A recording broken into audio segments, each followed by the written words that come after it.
Hi ಎಲ್ಲರಿಗೂ ನಮಸ್ತೆ. ನೀವು ನೋಡ್ತಾ ಇದ್ದೀರಾ ರತ್ನಂ ಯೂಟ್ಯೂಬ್ ಚಾನಲ್.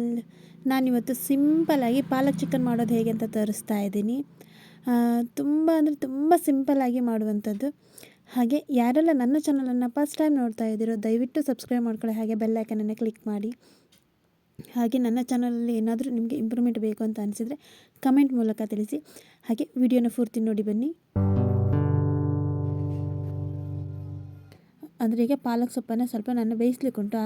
ಆ ಕಾರಣಕ್ಕೆ ನಾನಿಲ್ಲಿ 1 ಕಟ್ಟು ಪಾಲಕನ್ನು ತೊಗೊಂಡಿದ್ದೀನಿ. ಅಂದರೆ ಅರ್ಧ ಕೆ ಜಿಯಷ್ಟು ಚಿಕನಿಗೆ ನಾನಿಲ್ಲಿ 1 ಕಟ್ಟಷ್ಟು, ಅಂದರೆ ಚೆನ್ನಾಗಿರುವ 1 ಕಟ್ಟಷ್ಟು ಪಾಲಕ್ ಸೊಪ್ಪನ್ನು ತೊಗೊಂಡಿದ್ದೀನಿ. ನಾನು ಇದನ್ನು ತೊಳೆದ್ಬಿಟ್ಟು ಅಂದರೆ ಕಟ್ ಮಾಡ್ದೇ ಹಾಗೆ ಬೇಯಿಸ್ತಾ ಇದ್ದೀನಿ. ನೀವು ಬೇಕಾದ್ರೆ ಕಟ್ ಮಾಡಿ ಬೇಯಿಸ್ಬೋದು, ಆದರೆ ರುಬ್ಲಿಕ್ಕೆ ಉಂಟಲ್ಲ ಆ ಕಾರಣಕ್ಕೆ ನಾನು ಇದನ್ನು ಹಾಗೆ ಹಾಕ್ತಾಯಿದ್ದೀನಿ. ಅಂದರೆ ಬುಡ ಮಾತ್ರ ಕಟ್ ಮಾಡಿ ನಾನು ಇದನ್ನು ಎಲೆಗಳನ್ನು ಮಾತ್ರ ಹಾಕ್ತಾಯಿದ್ದೀನಿ. ಅದ್ರ ಜೊತೆಗೆ 1 ದೊಡ್ಡ ಈರುಳ್ಳಿಯನ್ನು ಹಾಕ್ತಾಯಿದ್ದೀನಿ. ಹಾಗೆ 2 ಟೊಮೆಟೊ, ಮೀಡಿಯಮ್ ಸೈಜಿಂದು 2 ಟೊಮೆಟೊನ ಹಾಕ್ತಾಯಿದ್ದೀನಿ.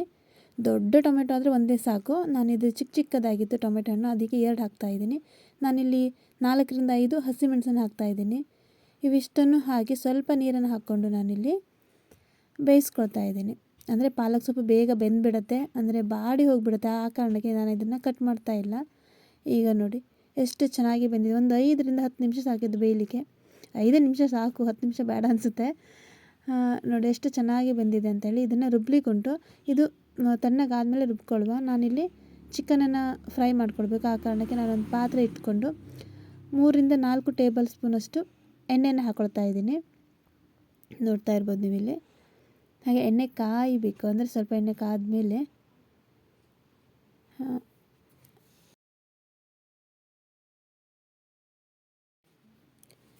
ನಾನು ಮತ್ತೆ ಇಲ್ಲಿ ಕಟ್ ಮಾಡಿರುವಂಥ ಹಸಿಮೆಣಸಿನ್ಕಾಯನ್ನು ಹಾಕ್ಕೊಳ್ತಾ ಇದ್ದೀನಿ. ಒಂದು 4 ಹಸಿಮೆಣಸನ್ನು ಕಟ್ ಮಾಡ್ಕೊಂಡಿದ್ದೀನಿ.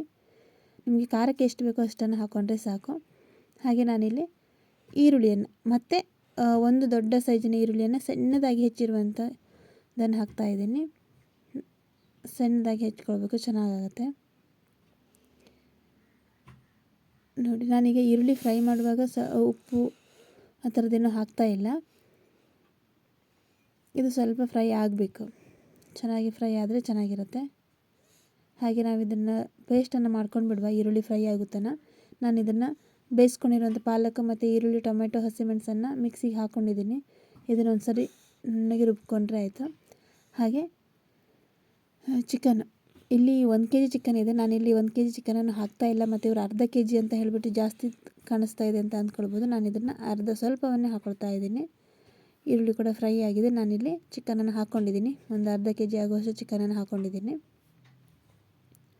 ಚೆನ್ನಾಗಿ ಮಿಕ್ಸ್ ಆಗ್ಬೇಕು. ನಾನು ಇದು ಉಪ್ಪು ಮತ್ತು ಅರಿಶಿನ, ಅಂದರೆ ಚಿಕನ್ ತೊಳೆದಾದ್ಮೇಲೆ, ಅಂದರೆ ವಾಶ್ ಮಾಡಿ ಆದಮೇಲೆ ನಾನಿದು ಉಪ್ಪು ಮತ್ತು ಅರಿಶಿನ ಹಾಕಿ ಇಟ್ಟಿದ್ದೆ. ಆ ಕಾರಣಕ್ಕೆ ನಾನಿಲ್ಲಿ ಉಪ್ಪನ್ನು ಹಾಕ್ತಾಯಿಲ್ಲ. ಆಮೇಲೆ ನಮಗೆ ಬೇಕಾದಷ್ಟು ರುಚಿ ನೋಡಿಬಿಟ್ಟು ಹಾಕ್ಕೊಳ್ಬೋದು. ಹಾಗೆ ಇದು ಚೆನ್ನಾಗಿ ಬೇಯಬೇಕು. ಹಾಗೆ ನೋಡಿ 1/4% ಇದು ಬೆಂದಿದೆ. ಈಗ ಚಿಕನ್ ಬೇಗ ಬೆಂದುಬಿಡುತ್ತೆ.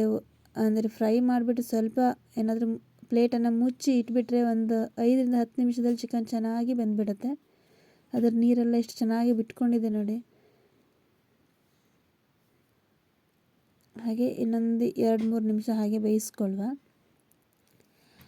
ಹಾಗೆ ನಾನು ಇದನ್ನು ಪೇಸ್ಟನ್ನು ಮಾಡ್ಕೊಂಡಿದ್ದೀನಿ ನೋಡಿ. ಇಷ್ಟು ನುಣ್ಣಗೆ ಆಗುತ್ತೆ. ಇದು ಬೇಗ ನುಣ್ಣಗೆ ಆಗುತ್ತೆ. 1-2 ಸರಿ ಆನ್ ಆಫ್ ಮಾಡಿದ್ರೂ ಸಾಕಾಗುತ್ತೆ. ಪಟ್ಟ ಅಂತ ಹೇಳಿ ನುಣ್ಣಗಾಗ್ಬಿಡುತ್ತೆ. ಯಾಕೆಂದರೆ ಟೊಮೆಟೊ ಮತ್ತು ಈರುಳ್ಳಿ ಎಲ್ಲ ಅಷ್ಟು ಹಣ್ಣಿನ ಥರ ಬೆಂದಿರುತ್ತಲ್ಲ, ಆ ಕಾರಣಕ್ಕೆ. ಈಗ ಇದು ಚಿಕನ್ ಕೂಡ ಚೆನ್ನಾಗಿ ಬೆಂದಿದೆ ನೋಡಿ. ನೀರೆಲ್ಲ ಎಷ್ಟು ಚೆನ್ನಾಗಿ ಬಿಟ್ಕೊಂಡಿದೆ ಅಂತ ಹೇಳಿ. ಈಗ ನಾನಿದು ಮಾಡಿರುವಂಥ ಪೇಸ್ಟನ್ನು ಹಾಕ್ಕೊಳ್ತಾ ಇದ್ದೀನಿ. ಹಾಗೆ ಎಲ್ಲವನ್ನು ತೆಕ್ಕೊಂಡು ಹಾಕ್ಕೊಳ್ತಾ ಇದ್ದೀನಿ. ನೀರಿನ ಹದ ನಮಗೆ ಎಷ್ಟು ಬೇಕೋ ಅಷ್ಟು ಹದಕ್ಕೆ ಇಟ್ಕೊಂಡ್ರೆ ಸಾಕು. ಜಾಸ್ತಿ ನೀರು ತೆಳ್ಳಗೆ ಮಾಡಬಾರ್ದು, ಇದು ಸ್ವಲ್ಪ ಗಟ್ಟಿ ಇರಬೇಕು. ಆ ಕಾರಣಕ್ಕೆ ನೀರು ಥರ ಮಾಡಿಬಿಟ್ರೆ ಚೆನ್ನಾಗಾಗಲ್ಲ ನೋಡಿ. ನಾನು ಇಷ್ಟು ಹದಕ್ಕೆ ನಾನು ಇದನ್ನು ಮಾಡ್ಕೊಂಡಿದ್ದೀನಿ. ಇದೀಗ ಒಂದು ಸರಿ ಚೆನ್ನಾಗಿ ಕುದಿ ಬರಬೇಕು. ನೋಡ್ತಾ ಇದ್ದೀರಲ್ಲ, ಈ ರೀತಿ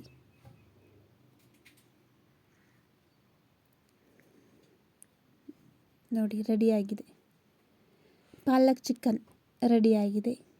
ವಿಡಿಯೋ ಇಷ್ಟ ಆದರೆ ಲೈಕ್ ಮಾಡಿ, ಹಾಗೆ ಕಮೆಂಟ್ ಮಾಡಿ. ಮುಂದಿನ ವಿಡಿಯೋಗಾಗಿ ಕಾಯ್ತಾ ಇರಿ.